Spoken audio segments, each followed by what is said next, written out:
All right, it's that time of the week again where I go over your comments for the week, for this week of videos. First video was from Monday, which was, yes, Deshaun Watson has to be elite again. In this video, I basically talked about, the Brown season is pretty much betting on whether Deshaun is Deshaun again, right? Which is an elite quarterback, or if he's going to be a lesser version of himself. The comments were interesting here. This one from Frankie O was the one I wanted to point out. He said, "It's crazy how people don't realize that Stefanski gets the best out of our QBs and takes them to another level. First year with Baker's best year, played like top five. I wouldn't say top five, but he was in like even back then when I was like a full believer in Baker, I would say Baker was around 8 to 12. I don't think that's changed. Top five's crazy though. Baker was never in top five conversation. QB stretch final year. Brissett came in, looked like a decent starter for most of the year. He looked really good. I think you oversold Baker's 2020 and undersold Brissett's 2022. Give Watson a full all season to Browns. He could probably practice build chemistry with teams. He'll be fine." There's a lot I agree with, a lot I disagree with here. I think there was a little bit of an overestimation of what Baker played like. And I think that's going to be more common the further away we get from 2020. The more that season is going to be glorified, simply because that looks like it's going to be Baker Mayfield's only real good season in the NFL. So people who like him, not like Baker stans. Obviously, Baker stans are ridiculous. But like people who just kind of like Baker, not even like the diehard ones that are going to argue for him to still be like a starting quarterback. But people are like, hey, I remember that fondly. I bought the jersey. They're going to overestimate what that 2020 season was as time gets away, because one, you can get away with it. And two, that's just what we do with our memories, right? Like the further away we get from something, the greater it was. But like that's rarely ever the case. The truth is, you go back and even watch my videos and people criticize me for like having a positive opinion of Baker at that time. I thought he was 8 to 12 ranked quarterback in the NFL. I thought he was in that range. I don't think he broke elite. And I don't think anybody's going to make that argument of the time that he did. You can put together some statistical things, but to us who are watching it every week, we knew what it was. It was 8 to 12. It wasn't top five. And then Brissett came in. I thought you kind of undersold him. That's another guy you could say was technically top five, and he was technically top five, but it comes with a technical thing. But the fact that Jacoby Brissett or Baker Mayfield could be technically top five anything is a credit to Kevin Stefanski, because these aren't guys who are achieving top five anything outside of those guys. I think you can even say Kirk Cousins technically achieved top five status in some important statistical technique keepings when he was with Stefanski. He's a good offensive coach. That part of it is not deniable. The part of it that I think we have to start wondering about with Kevin is, okay, we know what Kevin does is really good when he has a blank canvas. Now Kevin doesn't have a blank canvas anymore. He's working with another artist in Deshaun Watson on what that offense is going to look like. So this is not going to be the Stefanski only offense. He's going to have to work together with Watson to do a lot of what he wants to do. And that's a little bit of a different job than what he's been doing, right? Kirk Cousins is a blank canvas. Baker Mayfield was a blank canvas. Jacoby Brissett was a blank canvas. Now you can't just tell Deshaun Watson to do these things. He is Deshaun Watson. He's going to have input, insignificant input. So it's more of a collaboration.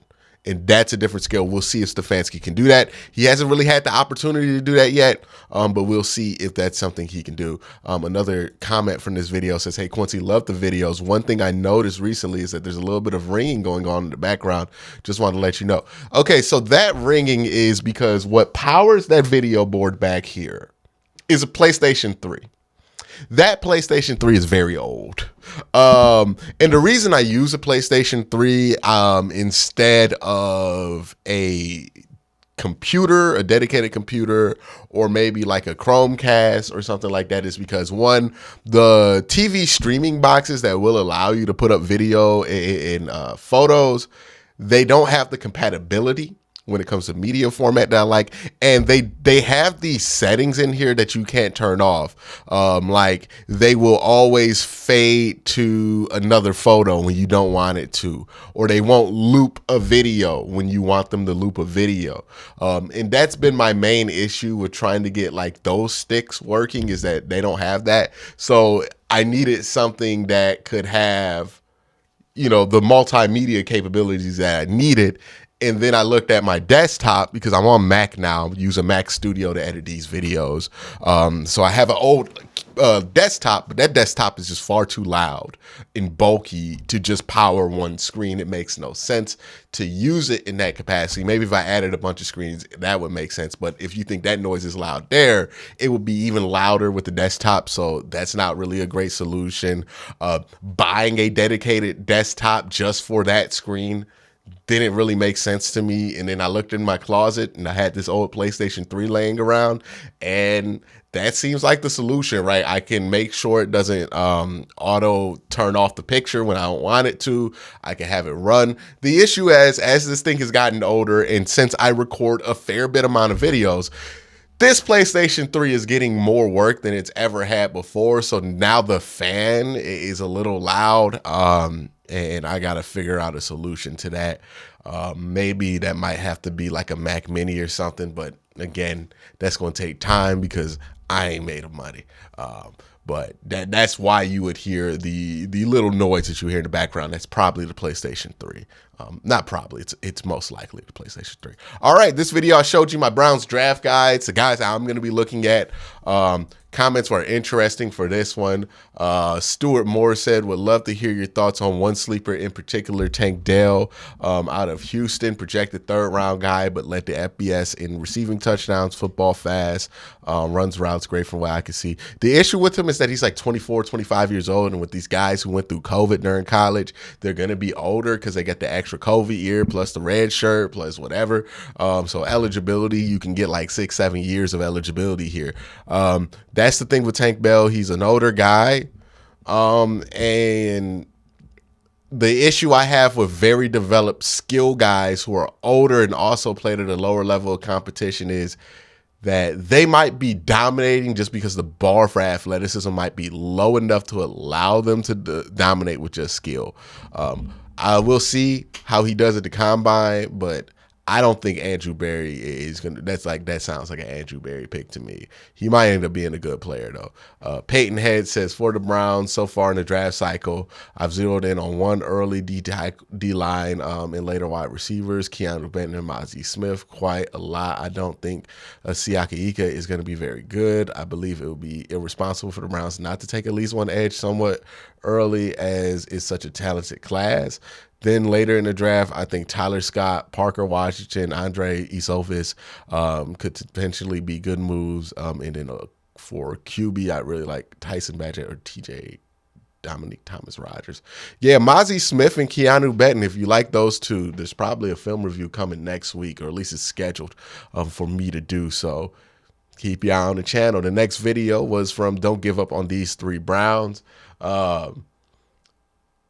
This one was funny because, look, the thumbnail that y'all are seeing now is the corrected thumbnail. I messed this thumbnail up. And the reason the thumbnail was messed up, there's a little bit of behind the scenes. I can't go into full detail behind the scenes, but there's a little bit of a behind the scenes reasons on why. But basically, the thumbnail got messed up. And by the way, that's what the first comment is in reference to.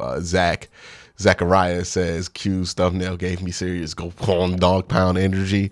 And yeah, that's because I made the thumbnail wrong. So the thumbnail originally said, don't on these give up Browns instead of don't give up on these Browns. And what happened was, again, I'm one person. I do videos for 3 different channels. And that day, 2 videos that had been in limbo for other reasons behind the scenes had just became available to post, this and then the next video we'll talk about.